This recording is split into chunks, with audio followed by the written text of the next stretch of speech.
Olá, Pedro, tudo bem? Fala, Breno, tudo certo? Tudo ótimo. Para quem não conhece, que for dos meus seguidores, o Breno é o nosso assessor que coordena a área do legislativo. Então, toda a análise dos projetos de leis, os requerimentos, nosso posicionamento. Quem tem tocado tudo relacionado ao dia a dia do legislativo, novos projetos de lei, redação dos projetos, é o nosso Breno aí. Inclusive, o Padilha aí, amigo nosso, também está comentando. Já deve ter recebido muitos requerimentos de formação que quem escreveu foi o Breno. A gente é campeão de envio de requerimento de informação. Infelizmente, nem todos são respondidos, tem melhorado, mas a gente não deixa de perguntar. Sempre que tem uma informação mais é, complexa ou algo que vale a pena questionar a prefeitura, seja por explicações, eu boto rapidinho ali no modelo de requerimento de informação, pego a assinatura do Pedro, e falo, isso aqui é importante, tem que sair, e eles pagam. Tem sido assim nos últimos 6 meses, é, mas enfim, vamos para o que interessa. Eu acho que eu vejo lá de dentro da dinâmica do gabinete, né, assim, eu vejo uma parte muito interessante que, como eu estava comentando aqui um pouco antes de você entrar, nem todo mundo acaba vendo, até porque é um trabalho assim de bastidor do gabinete. Mas o que eu não vejo, isso também muito por conta da pandemia, é o bastidor dos vereadores ali no plenário. Eu não sei se o pessoal que assiste está sabendo, mas o plenário ele fica fechado por conta da pandemia para os assessores legislativos. Então, só os vereadores podem circular por lá. Então, assim, eu aproveito já para engatar na primeira pergunta, né? Como é que é o plenário? Como é que funciona essa dinâmica entre os vereadores? Como é que se dá essa situação? Você se dá bem com todo mundo? Tem alguém que te olha atravessado? Como é que funciona isso, Pedro? Bom, essa é uma boa pergunta. Inclusive, para quem estiver acompanhando, a gente quer que esse papo de hoje seja muito através das perguntas que vocês façam. Eu organizei ontem um Zoom que eu apresentei o primeiro semestre do mandato, boa parte, inclusive, que veio do nosso legislativo. Então, hoje é mais um bate-papo. O próprio Breno vai me fazer perguntas que ele normalmente faria, mas aqui vocês sabem das respostas também. E abrimos para vocês fazer pergunta para mim ou para o Breno. Quando for mais técnica do dia a dia legislativo, vai ser com ele. Quando for a parte mais de vereador, do dia a dia do mandato, vai ser comigo. E queria desde já agradecer o Riviere aí, que está dando parabéns pelo nosso trabalho. Bom, com relação ao como funciona o plenário, né? Uma das grandes perdas que o Breno tem, porque normalmente o assessor legislativo ele poderia, antes da pandemia, descer junto com o vereador e ficar no plenário para orientar as votações, escolher a assinatura dos projetos, falar com a assessoria dos outros vereadores, enfim, para apoiar o vereador, porque muitas vezes e ao longo do semestre aconteceu muito isso, preciso conversar com vereadores sobre o que vai ser votado. Então, o próximo projeto da pauta, projeto polêmico, aí um vereador vem e fala, putz, Pedro, vamos fechar aqui uma estratégia com relação a esse projeto, você discute, depois discuto eu, a gente vai apresentar uma emenda, vamos colher assinatura ou não vamos, fica aquele e aí precisa de alguém que vire e fale, chegou a hora de votar. O outro projeto acabou, porque senão você está precisando falar com os vereadores, mas a ordem do dia, a pauta, está seguindo. Então, às vezes, inclusive, eu preciso me excluir. Eu sento num canto sozinho, porque senão os vereadores ficam puxando papo, às vezes de trabalho, às vezes não, e você não consegue acompanhar o projeto, porque muitos projetos lá são aquele projeto de lei número 72 de 2019, que fala sobre ABCD, FGH. O projeto está em primeira discussão. Não havendo quem queira discutir, discussão encerrada. Para encaminhamento. Não havendo quem queira encaminhar, projeto em votação. Não havendo ninguém que se manifeste contrariamente, projeto aprovado. Foi. Então, assim, só que muito mais rápido que eu estou falando aqui, porque se eu for falar, eu vou travar. Mas, assim, então, às vezes, se você tirar 1 minuto para falar com o vereador, em 1 minuto aprova um projeto. Então é importante ter alguém que esteja ali no dia a dia com você, falando, agora vota, pede nominal, pede isso, pede aquilo. Então seria muito o dia a dia de plenário que o Breno faria. Então eu tenho que me desdobrar lá. Ah, Pedro, mas todos fazem isso. Nem todos, porque nós fazemos questão de que todo voto nosso, tem dia que vota 25 projetos. E nós fazemos questão de que os nossos 25 votos, inclusive a Fernanda está aqui comentando, Fernanda é quem faz a primeira análise dos projetos, quem orienta nossos votos sim, não, traz os fundamentos jurídicos, advogado também. Muito obrigado, Fernando, pelo trabalho ao longo dos últimos meses. E então, muitas vezes, os outros vereadores se orientam pelo governo ou não se importam com o que está sendo votado. Ah, deixa rolar e tal. Mas nós fazemos questão, inclusive eu pentelho muito, porque tem esse modelo de votação, né? Que não é nominal, não é como todo vereador vota. Ninguém tendo nada contra, aprovado. Aí eu vou lá e falo, presidente, registra minha abstenção. Presidente, registra meu voto contrário. Presidente, registra. Porque senão vai um atropelo e parece que eu votei sim. E às vezes eu não faço questão assim, de combater muito o projeto, porque é um projeto inócuo. Assim, que chove no molhado, que no fim não vai dar em nada. Então, mas eu quero votar, registrar meu voto contrário, porque eu não concordo, mas também não vou ficar pedindo nominal, entrando com emenda, etc., porque o projeto não vai dar em nada. É inconstitucional, por exemplo. Vários projetos votados e aprovados dentro da casa são inconstitucionais. Então, mas eu já falei sobre isso, eu alego isso, e eu sei que não vai dar em nada, porque quando chegar na hora dele valer, não vai valer, porque é inconstitucional. Então eu só vou lá e falo, presidente, queria registrar meu voto contrário, porque eu entendo que o projeto é inconstitucional. E aí segue o jogo. Mas bom, por causa da pandemia, só os vereadores estão podendo entrar em plenário. E aí, o que acontece lá dentro? Primeiro que é um plenário muito esvaziado, bem esvaziado. Normalmente, eu acho que tivemos 2 ou 3 votações em todo o semestre que nós tivemos, sei lá, pelo menos 20 vereadores presentes. Porque essa questão da pandemia, deles poderem votar, de nós podermos, vereadores, votar e registrar pelo online, muitos ficam de casa, realmente preocupados com a pandemia, aí estão ali atentos, estão com a câmera ligada, estão participando, mas muitos outros, câmera desligada, claramente estão fazendo outras coisas, esquecem de votar, passa a votação, aí o cara pede, pela ordem, presidente, eu não registrei meu voto no último projeto, pode registrar, por favor? Amigo, o que você estava fazendo? Pô. Não, e às vezes não é nem imediatamente depois, né? Passa 3 projetos, o cara, presidente, quando votou lá o 179, muda, por favor? Então, assim, difícil, né?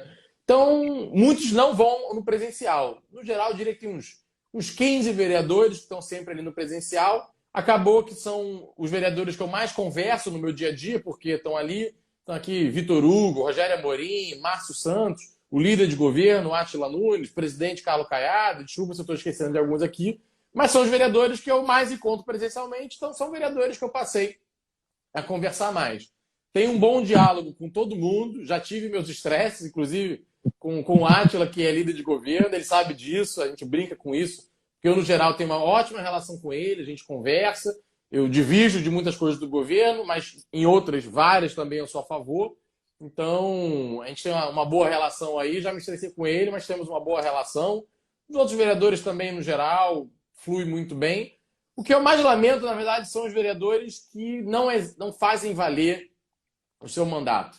Não vão na tribuna, não pedem fala, não discordam, seguem o governo cegamente, sequer assinam emenda, porque alguém disse que o Pedro é polêmico, então não pode assinar a emenda dele. Isso é o que mais me frustra. Entendeu? Uma pessoa que, com milhares de votos, foi empoderada pela população, a população outorgou, confiou o mandato, e o mandato de vereador é para fiscalizar, não é para ser gado nem seguir o governo cegamente. Para mim, esse é o pior dos mandatos, e aí eu realmente me estresso, reclamo na tribuna, falo que a casa tem que mostrar sua força, sua independência, tem que votar conforme bem entende.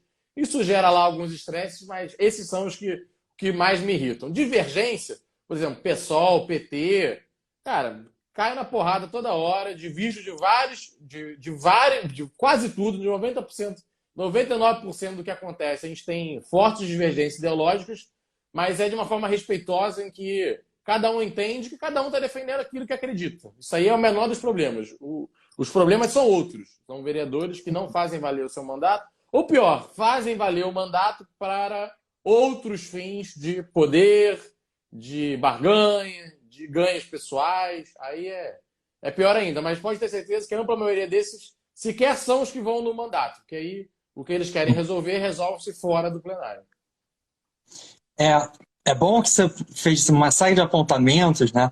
Que a velocidade como alguns PLs são aprovados, principalmente da pauta extraordinária, que eu não sei se o pessoal aqui sabe, mas uma vez por semana a Câmara acordou de derrubar a sessão ordinária para instituir uma pauta extraordinária que tem basicamente 30, 40 projetos de lei que são só burocracia, todo tipo de burocracia, desde criar selo, desde em placa, mudar o Plano Nacional de Imunização de Covid, todos os temas que eles entendem que não são polêmicos, sendo que muitos deles são bem polêmicos.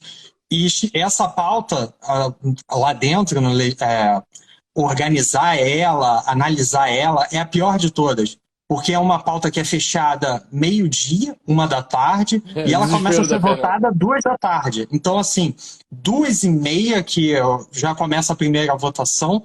É, Enquanto isso, a gente recebeu não tem 1 hora para analisar 30, 40 PLs. Algumas chegaram a 45, eu puxei lá as ordens extraordinárias, e algumas foram de 45. É quase inviável, é correria, eu preciso parar muitas vezes para virar e falar, Fernanda, você vai fazendo o início, eu vou fazendo o final da ordem, e a gente chega no meio, termina, encaminha para o Pedro, porque senão ele não vai ter a pauta pronta e não vai conseguir saber ou se posicionar no que está sendo votado ali. Então, assim, esse é um problema bem grande. O segundo, dessa pauta extraordinária, e também aí das ordinárias, é que essa correria para aprovação dos projetos de lei, às vezes é algo surreal. Já tiveram algumas vezes que eu fui levantar para pegar café e já tinham passado 2, 3 PLs. Assim, o café fica 5 metros da minha frente. É só sair da mesa, ir na garrafa de café, botar na minha caneca e sentar de novo na máquina. Não é nem mudar de andar, nem nada. Foi só isso. E quem estiver ali presidindo a sessão, dependendo, normalmente é o Márcio Santos, ele vai tocando aquela pauta com uma velocidade assim que 30 PLs para ele vai em menos de meia hora. É algo impressionante, parece rodeio, sabe? Esses leilões, é algo incrível. Bom, feito esses apontamentos, eu acho que a gente já pode ir para uma outra pergunta um pouquinho mais difícil, mas assim, não tão difícil, óbvio. O que eu estava querendo saber de você, e eu acho que eu já devo ter alguma ideia, tirando esses PLs mais sensíveis, LDO, Reviver Centro, o Parque da Gávea e etc., assim, tirando esses, qual PL você achou mais difícil de se posicionar? O mais difícil de se posicionar, tirando os polêmicos. É, Cara, eu acho que foi a vacinação das lactantes. E aí eu vou. eu imaginei que fosse esse. Vou explicar aqui. Bom, vamos lá. É, Bom, vou pegar. A Fernanda até comentou, eu lembro da Fernanda falando, Pedro, não se estressa com isso, o posicionamento e tudo mais. Eu falei, vou explicar para todo mundo. Bom, desde o início do ano, vários projetos passaram por lá para definir grupos prioritários de vacinação. Né? Então, era um projeto que colocava, está incluído como grupo prioritário na vacinação os motoristas de aplicativo, os taxistas, os caixas de supermercado, os funcionários da Rio Luz, né? Concessionária de postes, da luz urbana, da iluminação pública e tal. Vários, dos mais variados possíveis, sei lá, torneiro mecânico a funcionário da SEDAI, vários. E todos eram aprovados, eu sempre registrava em abstenção, sempre com uma fala. Presidente, caros vereadores, respeito, entendo a intenção do autor, a preocupação que o autor do projeto tem com a defesa desse grupo, com a vacinação. Só que nós temos que seguir o Plano Nacional de Imunização, temos que seguir a fila como está planejada. Não cabe a nós, vereadores, definirmos qual grupo é mais prioritário ou não. Existem técnicos da saúde no Ministério, na Secretaria, que conduzem esse processo. Não cabe a nós, vereadores. Isso do ponto de vista de conteúdo. Vereadores, pelo lado da forma, competência, nós também não podemos fazer isso. Ainda que nós aprovemos aqui, que a gente aprove esse projeto, em primeira, segunda discussão, seja sancionado, não muda nada. A prefeitura não tem a obrigação legal de seguir o plano, os grupos prioritários definidos pelo Poder Legislativo Municipal. Não tem. Quem define O plano é nacional, Ministério da Saúde, Plano Nacional de Imunização. Ok. E, no geral, isso passava bem, sem maiores... um projeto ou outro, alguma pessoa mandava mensagem, falava, vereador, não entendi esse posicionamento seu, você é contra vacinar sei lá quem. Eu falei, não, eu não sou contra vacinar ninguém. Não, ponto é esse, eu quero muita vacina, eu quero que a vacina ande. Só que a vacina ela tem critérios técnicos, estudados, que fazem sentido. E aí, um ponto mais difícil, que estava muito mobilizado, era a vacinação das lactantes. Nós fizemos uma pesquisa, sobretudo porque recebemos muita mensagem com relação a essa. O Plano Nacional de Imunização falava expressamente: não vacine a menos que esteja em algum grupo prioritário de comorbidade. A orientação do Ministério da Saúde era a mesma, tudo que a gente lia. Liguei para o secretário de Saúde, ele falou: Pedro, estou aguardando maiores estudos. Quando os estudos avançarem, então, talvez eu mude meu posicionamento, mas hoje o posicionamento é de não vacinar. Breno, vocês me ouvem? Acho que o Breno deu uma pausa aqui. Estou Não sei se foi escutando. a internet ou a dele. Estou Quem estiver escutando. Tá tudo acompanhando aí puder certo. dar um... Ah, show. É que pode ter sido a minha internet. Então, bom, e aí eu registrei a abstenção falando mais uma vez isso, falando, olha, li o PNI, li a orientação do Ministério da Saúde, falei com o secretário de Saúde, acompanhei tudo, blá, blá, blá, e nada diz que tem que ser um grupo prioritário. E além disso, ainda que a gente aprove, não vai mudar nada. Porque quem decide se é prioritário ou não é o secretário de Saúde dentro dos limites do Plano Nacional de Imunização. Então, se ele quiser fazer, é uma decisão dele, do Comitê de Saúde. Tem um comitê científico na cidade. Enfim, expliquei tudo isso. Nossa, recebi dezenas de mensagens de pessoas revoltadas comigo. Uma postagem minha era sobre um assunto, teve 30 pessoas, sei lá, ou mais, comentando sobre isso, dizendo que eu não tinha estudado, que eu era um ignorante, que eu não queria vacinar as mães, que eu não me preocupava com os bebês, que eu era um monstro, que eu era A, B, C. E eu falei, putz, a gente tem um posicionamento técnico, estudado, correto, e apanha. Então, acho que foi um dos momentos mais difíceis, porque você entende, claro, também a preocupação das mães com elas e com seus filhos, estudos iniciais lá fora que apontavam, uma cidade ou outra começando a tomar a medida, mas sempre por uma decisão do secretário de saúde da cidade. Nunca do Poder Legislativo, porque o Poder Legislativo já está pacificado no Judiciário. O Poder Legislativo não cria grupo prioritário. Não cria. Tanto que os outros todos foram aprovados e nenhum valeu. Os funcionários da Rio Luz não foram vacinados antes. Os motoristas de táxi não foram vacinados antes. Nenhum deles valeu. Então, acho que foi a votação mais difícil, porque a gente entendia o carinho com a pauta, o mérito do projeto, a preocupação real do projeto, mas seguimos um posicionamento nosso consolidado ao longo de vários meses e apoiamos muito, na minha visão, eu entendo, mas injusto, de sobretudo ser criticado por o único vereador, o ignorante. Teve pessoas, você deveria ler mais sobre a ciência. Aí eu falei, mas eu li tudo da ciência, os outros que não leram. Mas bom, essa foi, acho que, a mais difícil aí do ano. Eu lembro desse. Eu lembro que a Fernanda fez a pauta inicialmente. Ela falou, é o caso, acho válido se posicionar favorável. Eu virei para ela e falei, Fernanda, mas a gente tem se posicionado desde o início do ano e contra qualquer projeto de lei que altere o PNI, porque é uma decisão do Executivo. Ela, poxa, mas é algo tão válido. Eu não estou nem discutindo o mérito disso, se é válido ou não, mas é que a gente tem uma linha a ser seguida.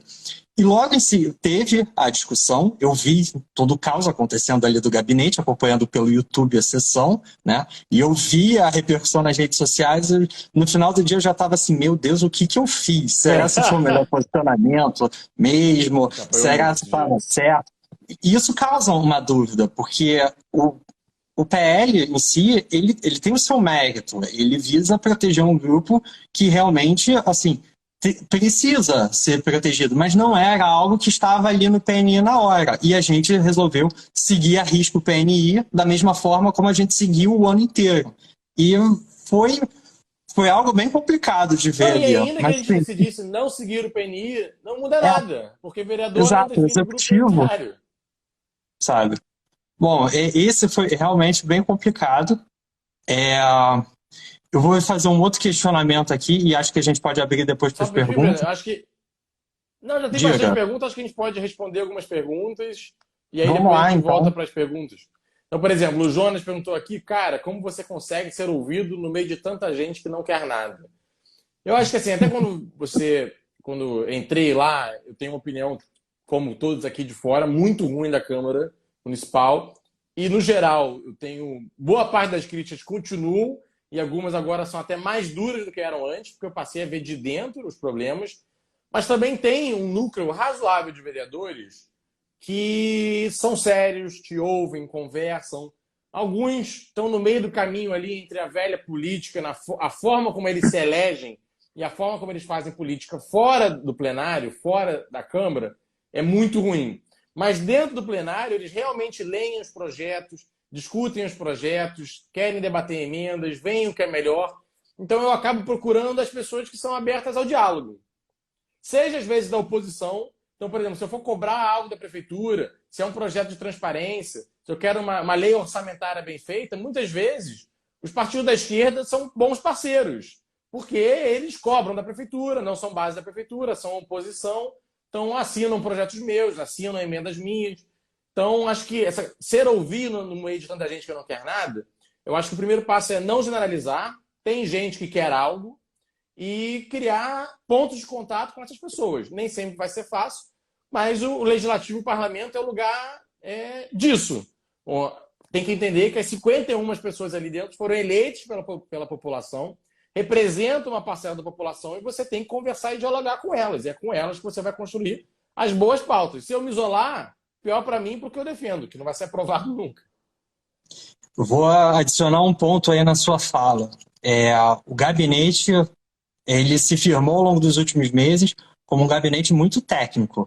E acho que a competência técnica que os outros vereadores viram em você, Pedro, te deu muita credibilidade na hora de poder propor ou discutir um projeto de lei. Você, em pouco tempo, pelo menos a impressão que eu tenho ali de dentro, se tornou um nome a ser levado muito a sério pelos demais vereadores. Isso ajudou pra caramba na hora de apresentar Verdade. emenda, de ter PL aprovado e etc. Sim, para não parecer até que a gente está se gabando, mas é que muitas vezes nós somos quase os únicos que estudamos o projeto. Então, quando eu chego numa reunião para 5 vereadores, falo sério, falo, galera, olha só, sério, sem birra, não é birra minha, eu não estou dando uma de maluco. Tem uma coisa muito ruim aqui no projeto. Aí a galera ouve, fala, cara, o Pedro, todo mundo, é consenso, o Pedro estuda, o Pedro lê, o Pedro tem uma equipe técnica que de fato faz isso. Se ele está dizendo que tem algo muito ruim, provavelmente tem algo muito ruim. Porque quando só a opinião minha, por exemplo, defesa da liberdade, defesa do liberalismo econômico, eu sei que é uma opinião minha. Então, alguns outros vereadores até concordam, mas eu não posso chegar e falar, galera, tem um erro. Tem uma visão minha. Só que tem vezes que tem erro. Tipo assim, cara, esse artigo está errado, ele vai trazer um problema. E aí eu mostro para as pessoas os problemas. E aí avança. Show. E aí, só Vamos para ver. até um outro ponto aqui, o Rivieri está comentando se não existe um filtro para que o projeto seja votado. Rivieri, em tese, esse filtro seriam as comissões.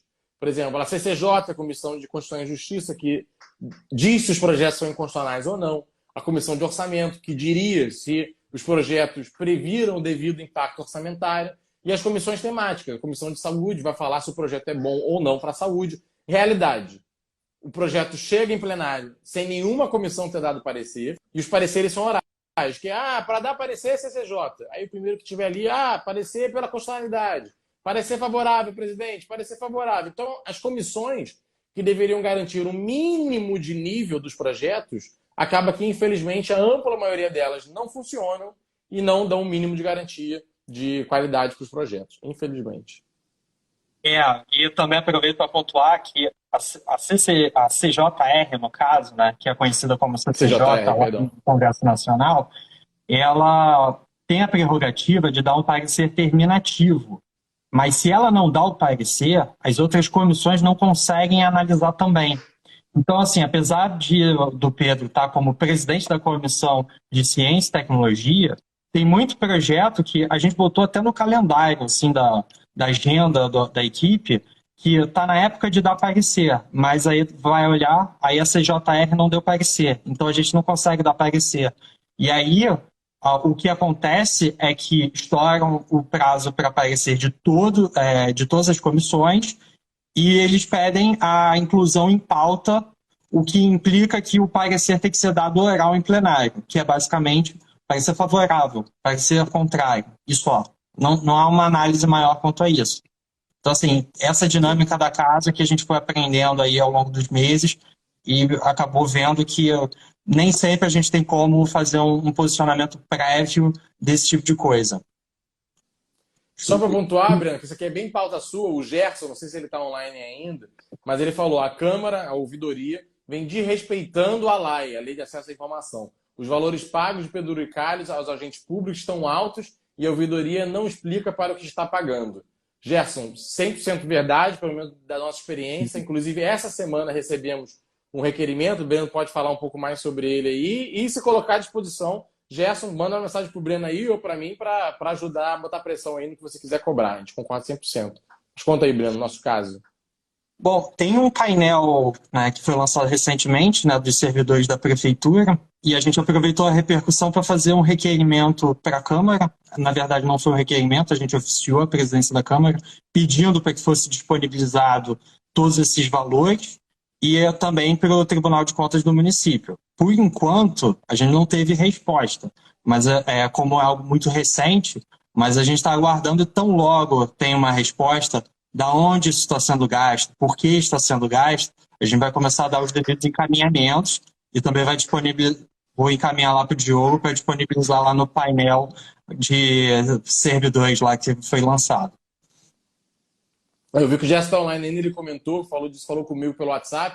Gerson, eu vou procurar a mensagem, se puder até dar uma subida nela, mas manda para a gente. E é aquilo, infelizmente, muitas vezes nós próprios, você vê que nós fizemos um requerimento à Câmara e tomamos uma resposta dizendo está no site, e não está no site. Então, a gente vai ter que, infelizmente, começar a escalar essa briga, começar a subir o tom e, de fato, cobrar. Mas manda para a gente o caso que a gente reproduz também por aqui e se soma ao nosso acúmulo de mensagens não respondidas. Disse que era obrigação da Câmara. Infelizmente, um joga para o outro. Mas é uma obrigação mesmo e eles não disponibilizam, ou pelo menos não disponibilizam de uma forma tão transparente quanto se esperava. Né? E já tem algumas mudanças legislativas aí que vão entrar em vigor, no caso o projeto do governo digital, que exige a abertura de dados por completo. E não é uma base assim que vai vir um PDF, etc. É uma base que você possa tratar, que qualquer pessoa consiga baixar esses dados e tratar da forma que julgar melhor. Então, assim, provavelmente a gente vai ter alguns desdobramentos de transparência maior já no segundo semestre aí. Show. Inclusive, Breno, uma pergunta aqui é do El Azeredo, se eu sou a favor da antecipação da vacinação da segunda dose da AstraZeneca. Vai muito na linha do que a gente falou do caso das vacinações. Não cabe aos vereadores decidirem ou terem muitas maiores opiniões com relação à antecipação da vacinação da segunda dose. O pitaco que eu vou ter é que nem, sei lá, um cidadão, qualquer cidadão, qualquer pessoa. Eu leio meia dúzia de matérias, leio uma coisa ou outra, mas eu não tenho uma capacidade de ler um paper revisto internacional na revista Science sobre antecipação da vacina.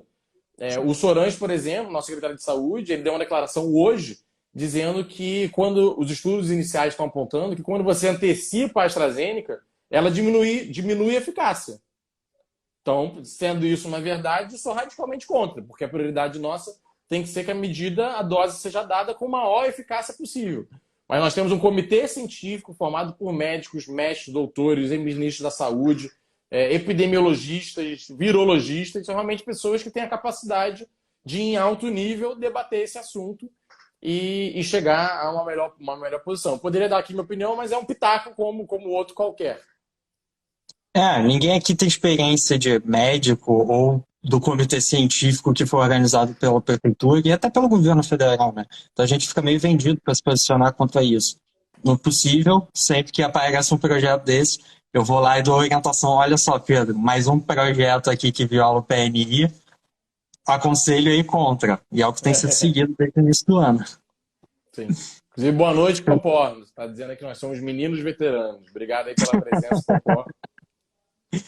E o Eu, Júlio aqui já respondeu um dos motivos pelos quais nós não somos respondidos no requerimento de formação. Porque certamente tem muita gente interessada que isso não seja divulgado, mas ficaremos em cima e eu confio que uma hora a gente vai conseguir cavar isso aí.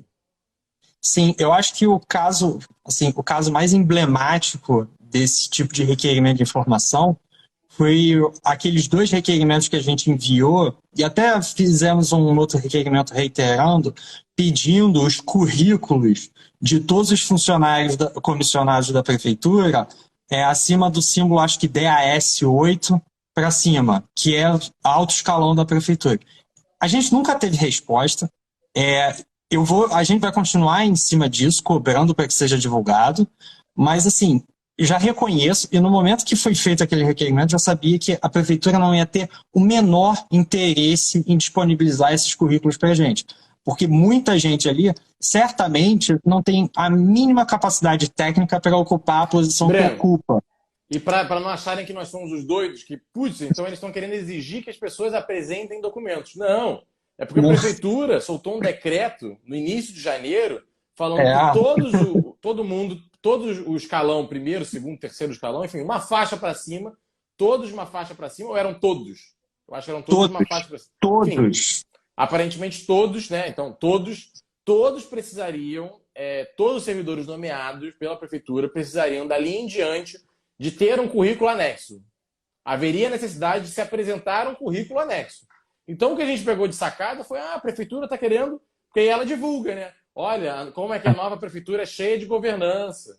Agora, todo mundo que para ser nomeado vai ter que apresentar currículo. Aí a gente virou e falou, então beleza, me manda o currículo aí do alto escalão. Você já tem, você acabou de dizer, você disse que as pessoas só são nomeadas se apresentar o currículo. As pessoas estão nomeadas, então presumo que elas apresentaram o currículo, certo? Manda para mim. É só Nunca tirar a chegou. cópia do processo 4, sei lá, administrativo. 4, 5 meses. Nada. Nada, Nada. nada. Estamos no aguardo e pretendo pentelhar um pouco mais a prefeitura quanto isso, porque é uma briga boa e vale muito a pena saber quem está ocupando essas posições dentro da prefeitura. Bom, vamos fazer mais uma pergunta, só para finalizar, e aí a gente. Eu acho que eu ainda não questionei aqui, e é legal comentar com o pessoal que está aqui ao vivo, né? Pedro, na sua visão, qual foi a maior vitória nesse semestre ali no Legislativo? Putz, maior vitória. Cara, acredito que talvez você possa me corrigir aí se você divergir, mas a reforma da Previdência. Porque foi um projeto, né, que aumentava a alíquota dos servidores de 11% para 14%, como já é no governo do Estado, como já é na União, como o trabalhador CLT paga para o seu INSS, que é uma alíquota de 14%. O município do Rio de Janeiro não seguia, era 11%. Foi aprovada uma emenda constitucional dizendo que todos os municípios e estados deveriam ir para 14%, senão não receberiam mais transferências, empréstimos, enfim, a União ia quase perseguir quem não fizesse isso. Era uma contrapartida do auxílio prestado aos estados e municípios durante a pandemia. Mas, bom, e aí veio o projeto a nível municipal, nós fizemos nota técnica, enviamos a todos os gabinetes. Teve uma resistência enorme, porque os servidores mandaram mensagem, mandaram e-mail, teve audiência pública, se mobilizaram contra. Os vereadores não gostam de se posicionar contra os servidores, mas nós ajudamos, fomos um a um. Fiz várias falas em plenário, apresentei uma emenda, o único vereador a apresentar a emenda, porque foram duas emendas. Uma da CJR, da Comissão de Justiça, que não é de um vereador sozinho, e a outra foi um do nosso mandato, junto com o Valdir Brazão, inclusive, em que a gente dizia que a operação de alienação de royalties do petróleo, ou seja, vender o dinheiro que você receberia no futuro de royalties, precisaria passar pela Câmara. Todo empréstimo aprovado precisa passar pela Câmara do Rio, mas dessa forma seria uma manobra que a Prefeitura fugiria disso. Bom, a reforma da Previdência foi aprovada por um voto, o nosso voto fez toda a diferença, e certamente nossas falas, a defesa do projeto, nossas notas técnicas, ajudaram a conseguir alguns votos aí nesse processo. E o impacto é de mais de 100 milhões. Nesse primeiro ano está na casa dos 100 milhões, mas já ano que vem vai ser um impacto de 200 milhões ano, que volta em capacidade de investimento para a nossa cidade e uma reforma, uma previdência mais justa, na qual os servidores de diferentes entes federativos e frente à iniciativa privada contribuam com uma faixa muito similar. Bom, eu concordo que foi a reforma da Previdência. Teve uma preparação bem grande. A gente começou a se preparar já em janeiro, já sabia que ia vir a reforma da Previdência, né? A reforma da Previdência, na verdade, são 3 projetos de lei, já passaram 2. Esse aumento da alíquota, por ter passado por um voto, sabe, foi bem emblemático. E realmente fica na mente como algo que valeu a pena se preparar tanto, chegar lá e o seu voto ter sido o voto que virou o jogo, né, e permitiu isso. Bom, vou aproveitar então que não tem mais nenhuma pergunta. Eu vou encerrar por aqui, até para não se estender muito mais do que isso. Pedro, eu queria te agradecer muito por ter participado dessa live aqui. Quero poder te chamar mais vezes, porque a gente não arranhou nem o início do Legislativo. A gente nem falou de Comissão de Ciência e Tecnologia, a gente não falou de urbanismo, a gente não falou de nada de orçamento. Então, assim, a gente só brincou um pouco nessa dinâmica, mas eu reconheço que isso demoraria, assim, uma semana de live para a gente falar tudo que foi feito nos últimos 6 meses. Sim. Recomendo que quem estiver aqui veja o relatório de 6 meses do mandato. Não é pequeno, tem lá no Instagram do Pedro. E quem puder, me siga nas redes sociais, @BrenoSaboia30. Eu tendo a trazer de tempos em tempos tudo que está acontecendo ali dentro do mandato. Óbvio que nunca vai dar para trazer tudo, mas eu tento vir com as questões mais relevantes, né? E que as pessoas não veem tanto junto com o Pedro, porque, enfim, a atuação do parlamentar é muito além do que a atuação dentro do plenário. Bom, mais uma vez, muito obrigado. Se quiser fazer alguma fala para encerrar, Pedro, fica à vontade. Não, queria só agradecer a todos. Se alguma pergunta ficou pendente, se depois que alguém quiser mandar alguma mensagem com outra dúvida, querendo conversar, somos muito abertos. Pode mandar para mim, pode mandar para o Breno, como vocês preferirem. Sigam o Breno aí também, Breno Saboia 30. Ele tem postado muito da rotina do Legislativo, inclusive de uma ótica diferente da minha, né? Eu falo mais do mandato como um todo, muitas vezes ele está falando ali do dia a dia do Legislativo. Vou agradecer a todos, muitos elogios aí, pessoal parabenizando pelo trabalho, pelo mandato. Muito obrigado a todo mundo e teremos várias outras lives como essa daqui para frente. O Breno conta sempre comigo e a todos que acompanharam, meu muito obrigado por tirar um tempinho de hoje para ouvir mais sobre o Legislativo Municipal. Um grande abraço, uma boa noite. Boa noite, pessoal. Tchau, tchau.